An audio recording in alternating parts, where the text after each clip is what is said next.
Selamat datang di Kok Bisa, Why Not Science kanal yang khusus menjelaskan misteri, fenomena aneh, dan pengetahuan ilmiah dalam alam serta kehidupan sosial dengan sudut pandang sains yang logis dan mudah dipahami.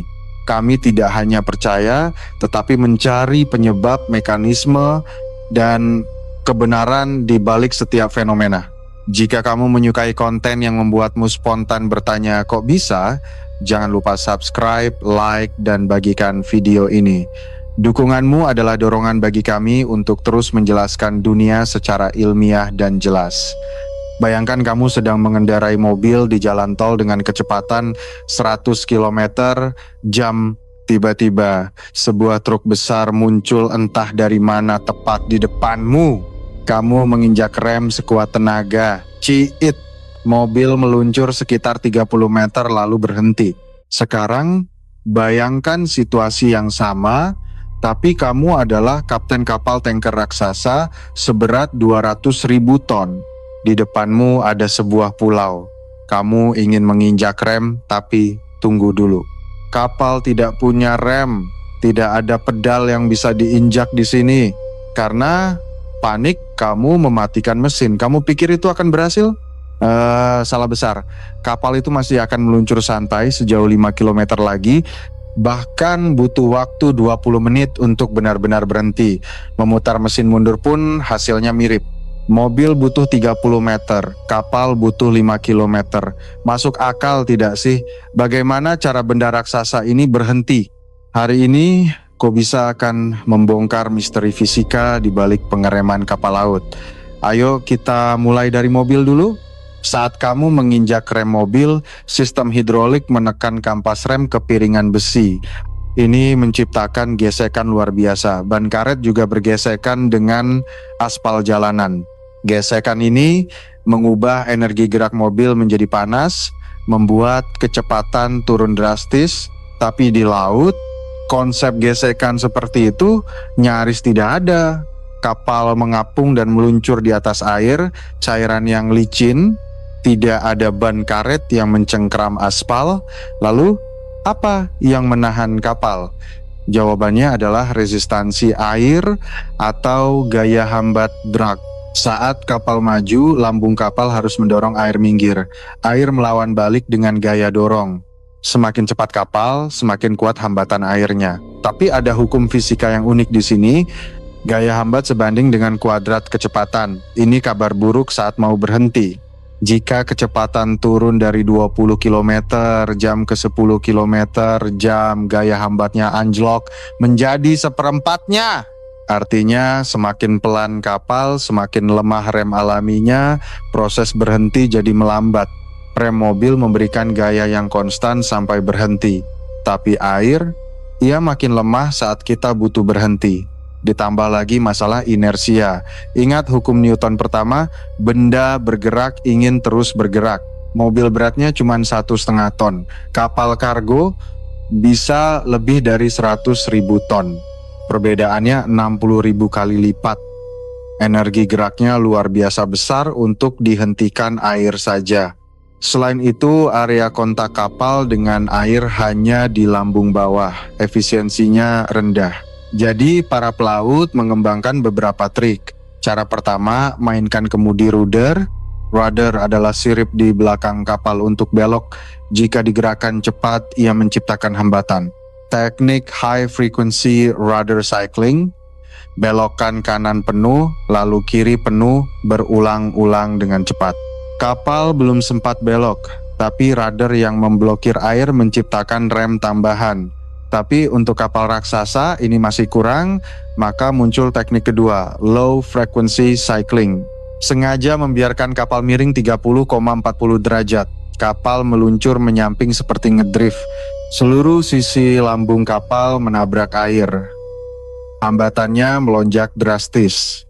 Dengan cara ini, kapal 300 meter bisa berhenti dalam jarak 1,5 sampai 2 km. Itu sekitar 5,6 kali panjang kapal. Masih jauh dibanding mobil, tapi jauh lebih baik daripada cuma lurus. Kalau sangat darurat, gunakan full helm turn. Kunci kemudi ke satu sisi dan biarkan. Kapal akan berputar membuat lingkaran besar. Sisi kapal terus-menerus menghantam air. Ini cara tercepat berhenti cuma butuh 2,3 kali panjang kapal. Tapi masalahnya kapal jadi melenceng ratusan meter dari jalur. Kalau ada karang di samping bahaya. Jika di depan ada halangan, lebih baik belok dan berhenti daripada menabrak lurus kan? Itu tadi pakai kemudi. Bagaimana dengan mesin? Di film sering ada adegan full reverse.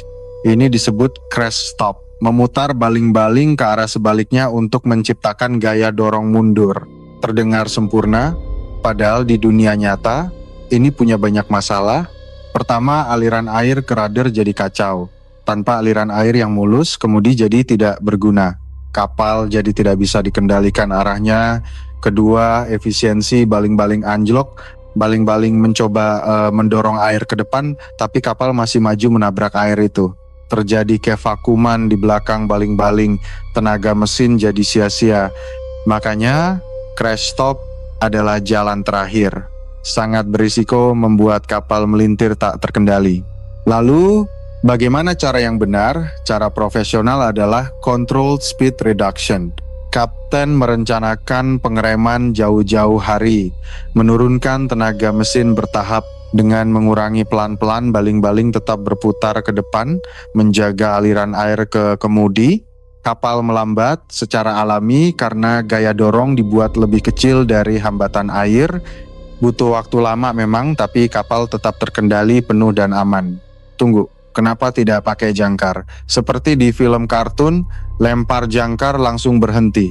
Di dunia nyata, itu ide buruk. Jangkar hanya untuk menahan kapal yang sudah berhenti. Jika dilempar saat ngebut di laut dalam, rantainya tak akan sampai dasar. Sia-sia. Jika di laut dangkal, rantai bisa putus atau malah merobek lambung kapal karena sentakan hebat. Kecuali darurat di perairan dangkal, teknik dredging bisa dipakai, menyeret jangkar di dasar lumpur. Saat masuk pelabuhan sempit, kapal besar punya asisten, kapal tunda tugboat. Si kecil bertenaga besar ini mendorong dan menarik kapal raksasa agar bisa parkir presisi. Mari lihat datanya. Kapal kargo 200.000 ton butuh 20,25 menit untuk berhenti total. Jaraknya bisa mencapai 5 km.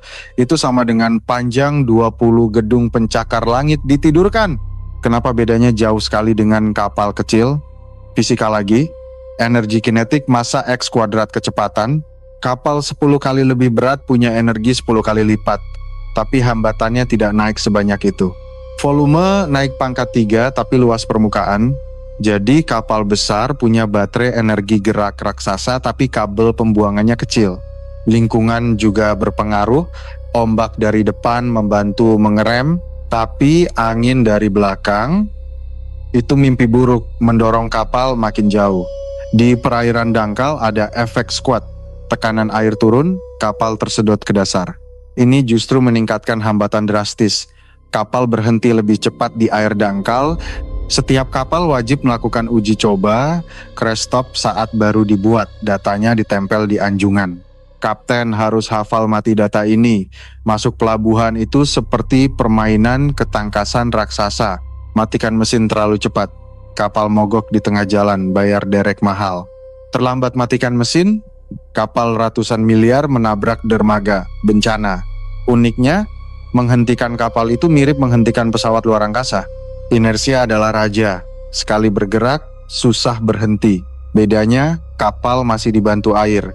Jadi, menghentikan kapal bukanlah menekan tombol, tapi pertarungan sabar melawan hukum fisika. Kalau kamu melihat kapal di laut, ingatlah, dia sedang meluncur 5 km ke depan. Dalam pikirannya, sampai jumpa.